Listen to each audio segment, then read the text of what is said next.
Josh Allen is at Caesars, the favorite to win MVP. That may not be a huge surprise, but look all the way down at the bottom of that screen.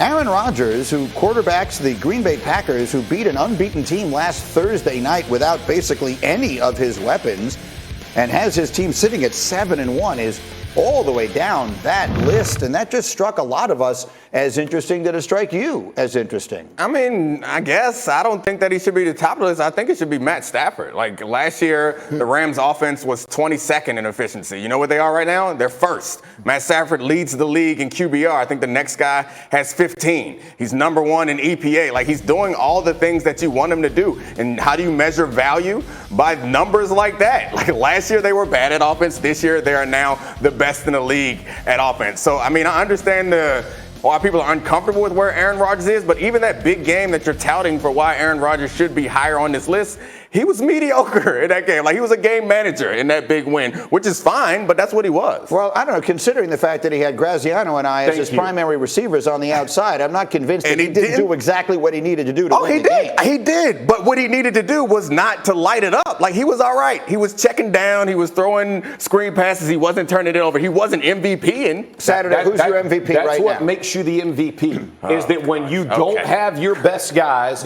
you're the most valuable player, not your other guys, you. And that's what he was when they played him. Listen, here's the thing. Numbers don't tell you the whole story, but let me just say this. He's had 17 touchdowns, 3 interceptions. 2 of his interceptions were week 1. So he's had and no touchdowns that week. So he has 17 touchdowns and 1 pick in these weeks. Offensive linemen have been hurt. I mean, wide receivers have been hurt and missed games. And you think he just keeps on plugging along. When you talk about who's the most valuable player, he just went into, on a short week, the undefeated team in the NFC, which everybody was calling the best team in the NFC, and he beat them. That tells you. And Dak Prescott didn't even play a game, bro, and he's ranked higher than that? Well, I mean, Dak Prescott is more valuable. It's the fact of the matter is, I mean, AJ Dillon won that game. Cooper Rush just beat the Vikings. No, do not say that right there, heresy. It's not. It's the dude doesn't even play, and you're saying, no, you can't miss games and still be up in there. You got to play every single game to be MVP. Dak Prescott is more valuable than Aaron Rodgers is right now to his team. No. It's just, I mean, can I just say, Dan, we've been on the air on the show almost 4 years. That's the first time the word heresy has been used. So I like that. Who's the MVP? I'd go with Tom Brady. I mean, look, if I was betting it, I like the price on Aaron Rodgers better than some of those guys. But, I mean, Brady, to me, like, you know, they have had injuries. They haven't had Rob Gronkowski. Antonio Brown's been out. We know all about their defense and how messed up that secondary is right now, and he's still at the top of. I mean, these are all good. These are all good choices. I picked him last week, but he had a bad day in New Bad. They did lose. So we got Captain Recency bias over here. It's like one bad game and you're off him, huh? Okay. I would have put Derrick Henry on this screen, to be completely honest with you, until that injury yesterday. But I will go with Rodgers for the simple reason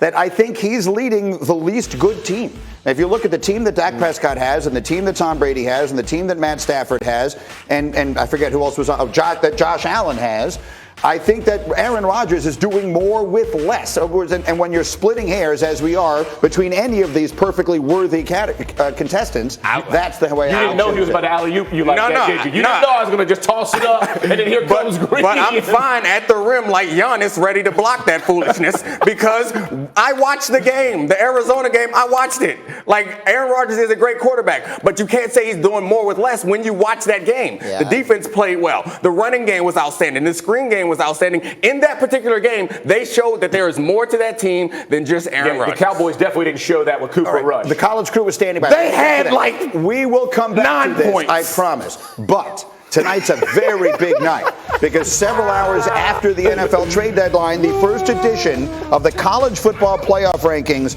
will be released. Big questions. Will Alabama join Georgia in the top 4? Bama's won 2 straight since that tough loss against Texas A&M. Then a really big question. Where will Cincinnati and Oklahoma be? The Bearcats are 2nd in the AP, but they're 7th in our FPI. The Sooners are 4th in both. Where do they wind up? And what's going to become of the Big Ten? Unbeaten Michigan State is currently 5th in the AP poll. 1-loss Ohio State is 3rd in our FPI. So right now, the All-State Playoff Predictor says these are the likeliest teams to wind up making the playoff. You see it there, Georgia, Alabama at the top, Oklahoma, Cincinnati, Ohio State ahead of Michigan State. The next closest is Michigan, and they are a ways down. So let me bring Heather and Paul into the conversation because no one lives in this more than they do. Good morning to you both. Let's go right to it. Heather, if you were making the choices right now, who would be your top four tonight? Today, right now, Greeny, I would go with Georgia, number one, for obvious reasons. Number two, Alabama. Even though they have one loss, they're in the top five in both offensive and defensive efficiency. I'm curious, though, what their best win is. Watch tonight. Where is Ole Miss ranked?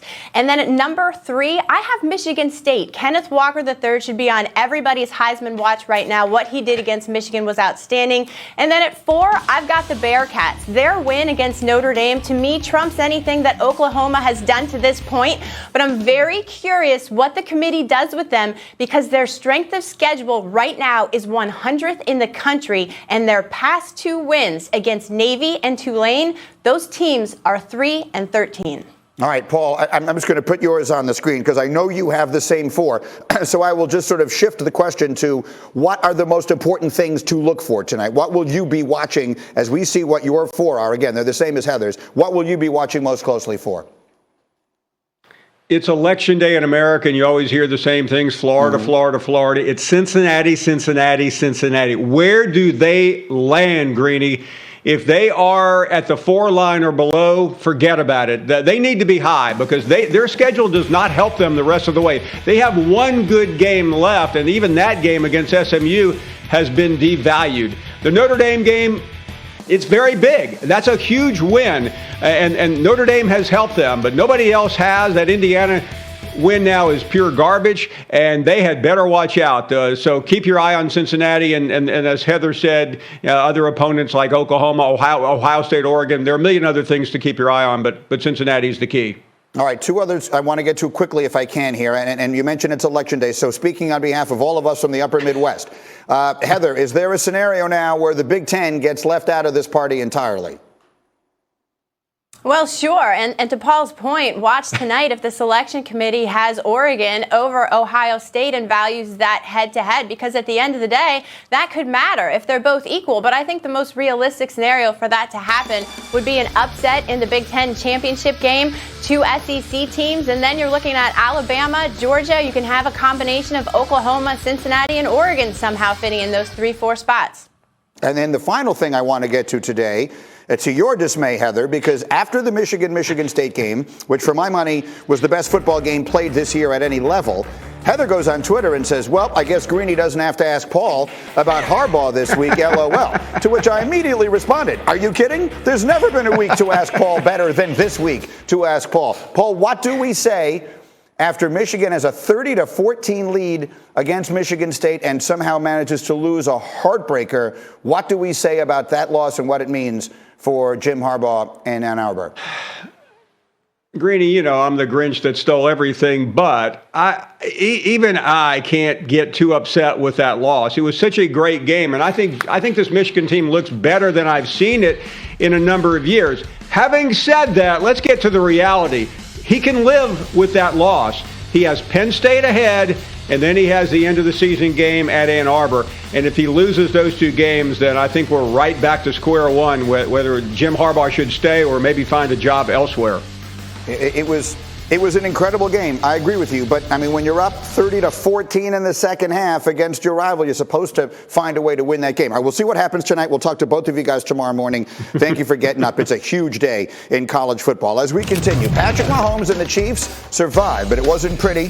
There were still big problems in Kansas City. And we're talking about what they are next. Get Up on ESPN.